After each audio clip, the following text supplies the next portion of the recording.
When I started on Mando season 1, I'd never directed live action before. There were crew that said, are we going to do Ahsoka? On season 1, they already knew. They knew who I was. They knew why I was there. And several years later, we were doing it. It's been a while. Things have changed. I was struck by you saying that if you didn't get certain aspects of Ahsoka right, the fans will kill me. Was your quote. Was it really? Yeah. And you know, like how, speaking from the heart.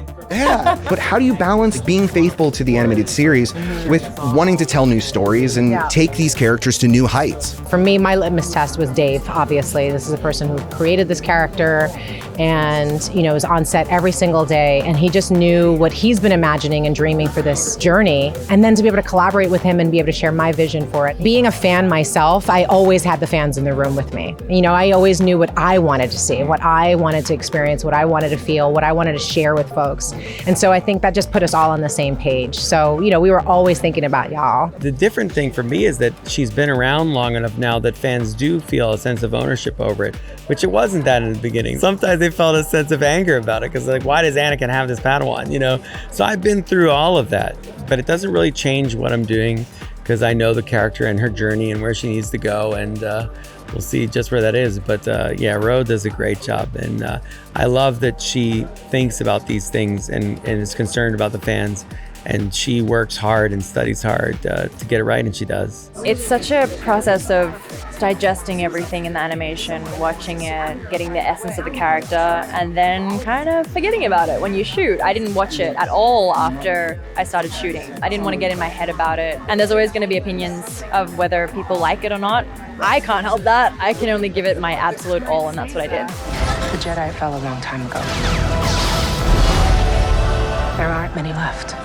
The way that the cast speaks about these characters and their world, it's so much reverence. You know, it's like you're embodying major historical figures or like Jesus, you know? Like, what was the most daunting part of that for you? What were you really like, if I nail this, I can pull it off? Obviously the lightsabers, that's a real key one. But even in the vernacular, like, may the force be with you. You know, I remember the first time saying that line and just being like, wow, I've said this line so many times since I was a little girl. And now I'm saying it officially. May the force be with you. And when I watched the Mandalorian episode with my mom, she literally like slow pivoted towards me with tears in her eyes. Like, she was a little girl when this came out and she got to see it in the theater and she just could not believe her child was saying this, you know? So I think it's just profound, the effect that George Lucas has had on the culture, and to be a part of that legacy is absolutely tremendous and just something you can't help but have reverence for. I mean, you can't go anywhere in the world and go, and people not know what that is. That's kind of amazing. You've been preparing for this for so long, playing the voice of Grand Admiral Thrawn, and then once you're in the makeup, you're on set. Was there a moment where all of that melted away and you just knew, I got this. I know who Thrawn is. There was one moment, I had to do sort of like 5, 6 takes, and then suddenly, oh, there it is. There it is, yeah. He's so powerful, but you can't do too much of an effort to it. It has to be sort of effortless and still be driven. So suddenly it was there.